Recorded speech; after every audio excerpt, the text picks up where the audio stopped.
السلام علیکم، میں ہوں تیری امناز۔ جیسے کہ آپ لوگ جانتے ہیں آج حاضر ہوں حاصل کی 8 ایپیسوڈ لے کے۔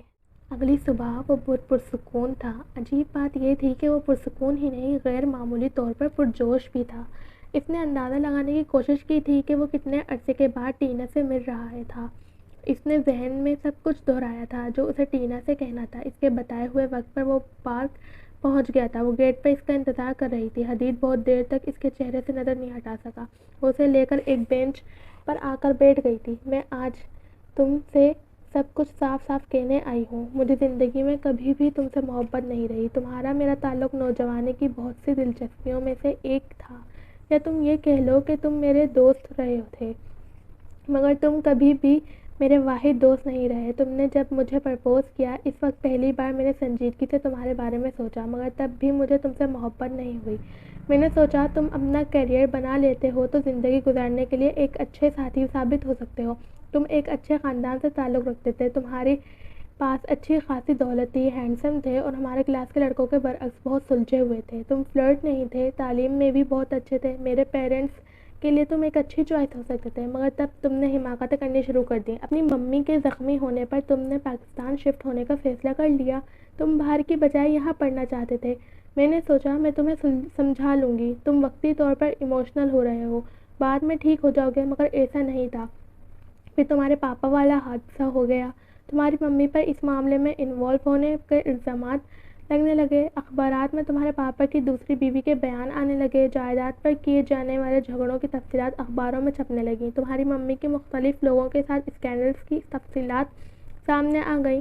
پہلے جنہیں صرف اسکینڈل سمجھا جاتا تھا، اب ان کے ثبوت بھی ملنے لگے۔ پھر تمہاری ممی نے اقبال جرم کر لیا، تمہاری جائیداد تمہارے خاندان میں بٹ گئی، تمہاری ممی نے خودکشی کر لی۔ حدید، میرے لیے شاید یہ سب کچھ نظر انداز کرنا بہت آسان ہوتا اگر مجھے تم سے محبت ہوتی، مگر ایسا نہیں تھا۔ میری فیملی کسی بھی صورت میں تمہارے ساتھ شادی کرنے کی اجازت نہیں دے سکتی تھی۔ خود میں بھی ایک ایسے شخص کے ساتھ شادی نہیں کر سکتی جس کے پاس ماں باپ کے چھوڑے ہوئے چند بینک اکاؤنٹس کے علاوہ کچھ نہ ہو۔ میری فیملی اس شہر کے چند نامی گرامی فیملیز میں سے ایک ہے۔ کیا وہ ایک ایسے خاندان کے ساتھ رشتہ جوڑنا پسند کریں گے جو خاندان صرف اپنے اسکینڈلز کی وجہ سے مشہور ہو؟ کیا کوئی بھی پیرنٹس اپنی بیٹی کی شادی ایسے لڑکے سے کریں گے جس کی ماں نے اپنے شوہر کو قتل کر دیا ہو اور پھر خودکشی کر لی ہو، جس کے افیئرز کی داستانیں اخباروں میں چھپتی رہی ہوں، جس کے باپ نے اپنے سے 20 سال چھوٹی لڑکی سے شادی کر کے ساری جائیداد اس کے نام لکھ دی ہو؟ تم مجھ سے 1 سال چھوٹے ہو، تم نہیں جانتے تمہیں زندگی میں کیا کرنا ہے۔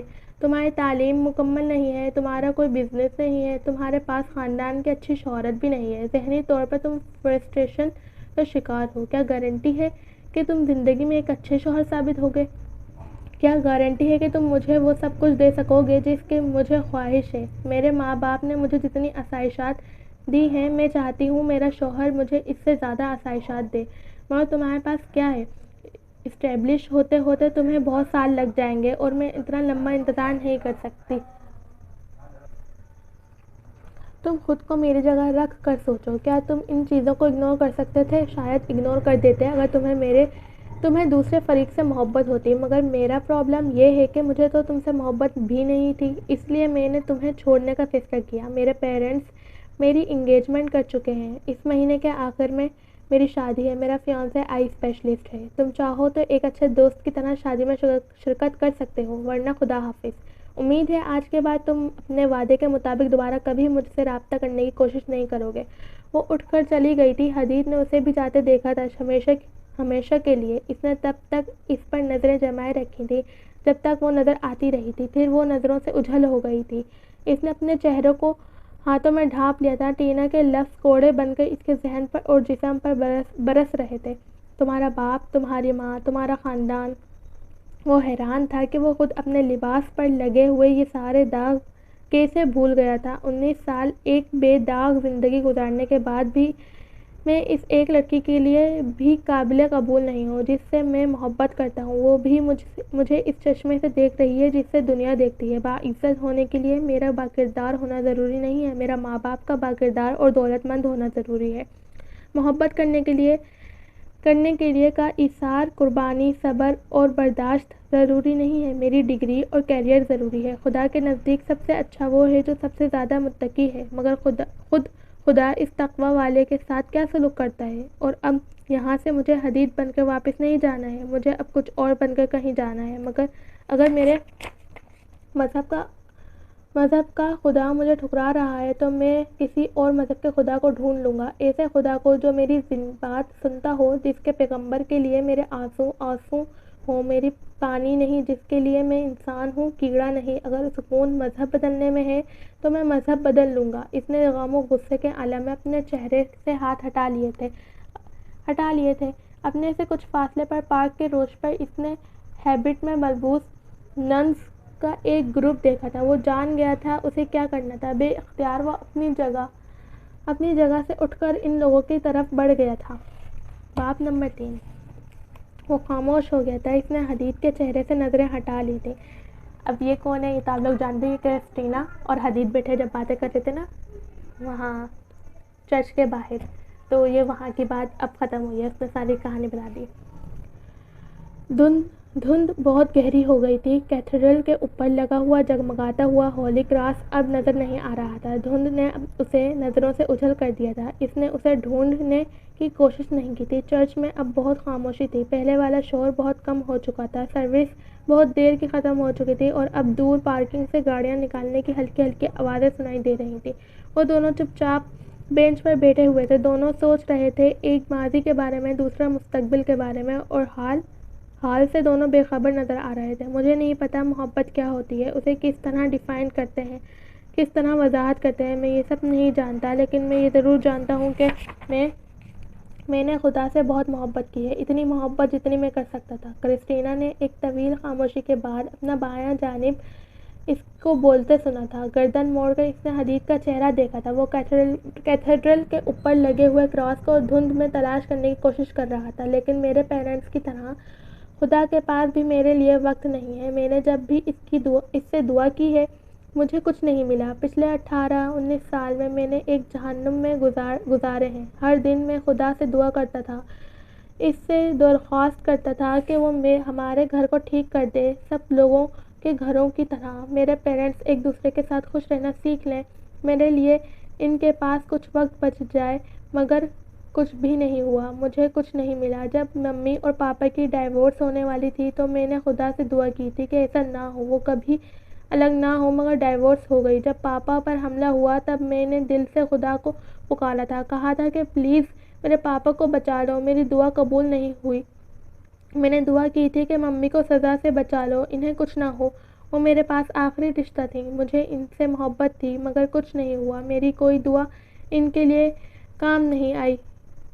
کام نہیں آئی۔ ممی کو سزا ہو گئی اور پھر ان کی ڈیتھ ہو گئی، اور پھر میں نے ایک فقیر کی طرح خدا سے کہا تھا کہ وہ ٹینا کو مجھ سے جدا نہ کرے، اسے تو میرے ساتھ رہنے دے، مگر خدا نے میرے ساتھ کیا کیا، مجھ سے آخری چیز بھی چھین لی۔ جب میں امریکہ میں تھا تو وہاں میں نے ان لوگوں کو ہر بات پر یسوع کہتے سنا تھا، وہ اپنے نبی کا نام لیتے تھے۔ میرے سارے فرینڈس، میں کوشش کرتا تھا اتنی ہی عقیدت سے میں اپنے نبی کا نام لوں، ان سے مدد مانگوں، انہیں بتاؤں کہ اللہ میرے ساتھ کیا کر رہا ہے۔ اگر یسوع خدا سے اس کے فیصلے تبدیل کروا سکتے تھے تو پھر میرے پروفٹ کیوں نہیں؟ یسوع مسیح مردوں کو زندہ کر دیتے تھے، مٹی کے پرندوں میں جان ڈال دیتے تھے، بیماروں کو ٹھیک کر دیتے تھے، وہ ایک دو نہیں لوگوں کے بہت سے معجزے کیا کرتے تھے۔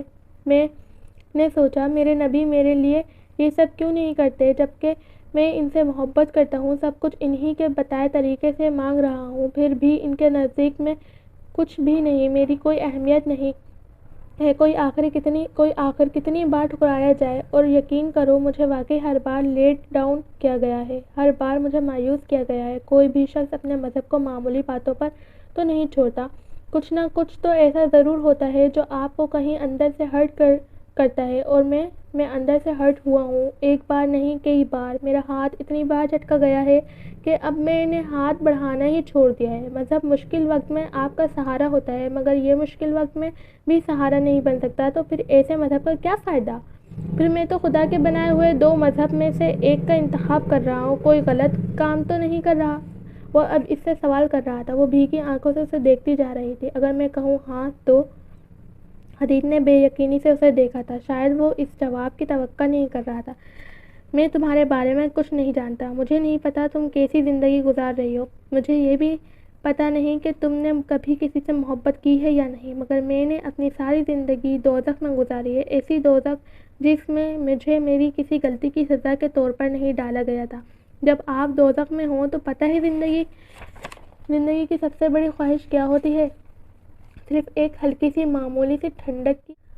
دوزخ کی گرمی کچھ تو کم ہو جائے۔ ٹینا میرے لیے وہی ٹھنڈک تھی۔ میں نے زندگی میں اس سے بڑھ کر کسی کو نہیں چاہا، بلکہ شاید مجھے یہ کہنا چاہیے کہ میں نے زندگی میں اس کے علاوہ کسی کو چاہا ہی نہیں۔ میں نے خدا سے کہا تھا، میں نے ہر چیز کھو دی ہے، مجھے پرواہ نہیں ہے، لیکن اگر ٹینا میری زندگی سے نکل گئی تو پھر سب کچھ بدل جائے گا، ہر چیز ختم ہو جائے گی، میرا ایمان، میرا پیغمبر صلی اللہ علیہ وآلہ وسلم، میرا مذہب، میں سب کچھ چھوڑ دوں گا۔ اور میں نے خدا سے ریکویسٹ کی تھی کہ وہ ایسا کبھی نہ کرے، لیکن اس نے کیا، اس نے مجھے دکھا دیا کہ اسے میری پرواہ نہیں، اس نے مجھے بتا دیا کہ اس کے نزدیک میری ویلیو ایک چیونٹی جتنی بھی نہیں ہے۔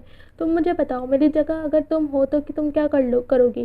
میں یہاں جس گھر میں واپس جاؤں گا وہاں نہ پیرنٹس ہیں نہ بہن بھائی، وہاں صرف دیواریں ہیں، اور دیواروں سے تو آپ کو محبت نہیں مل سکتی۔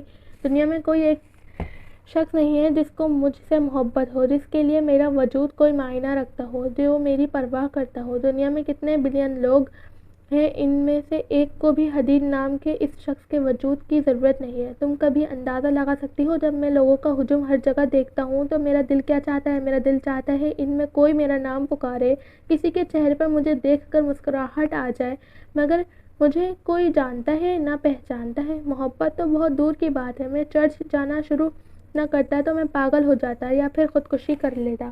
میں زندگی سے اس حد تک تنگ آ چکا ہوں، مجھے نہیں پتا اللہ نے دنیا کس کے لیے بنائی ہے، مگر یہ کم از کم میرے جیسے انسان کے لیے تو نہیں بنائی ہے۔ اس کی آواز بھرا گئی تھی، جو بات میں تمہیں اب بتاؤں گی شاید تمہیں اس پر کبھی یقین نہ آئے گا۔ تم سوچو گے میں جھوٹ بول رہی ہوں، شاید تم کہکا لگا کر ہنس پڑو گے، لیکن پھر بھی مجھے تم سے یہ بات تو کہنا ہی ہے۔ حدید نے حیرانی کے ساتھ اسے دیکھا تھا، وہ اسی کی طرف دیکھ رہی تھی، بھیگی پلکوں سے اور پرسکون چہرے کے ساتھ۔ کیا تم کو یقین آئے گا کہ میں تمہاری محبت میں نہیں تمہارے عشق میں گرفتار ہوں؟ اس کے جملے پر وہ ساکت رہ گیا تھا۔ عشق میں گرفتار۔ آج کے ایپیسوڈ اتنی ہی، تھوڑا سا سسپینس تو چھوڑیں گے۔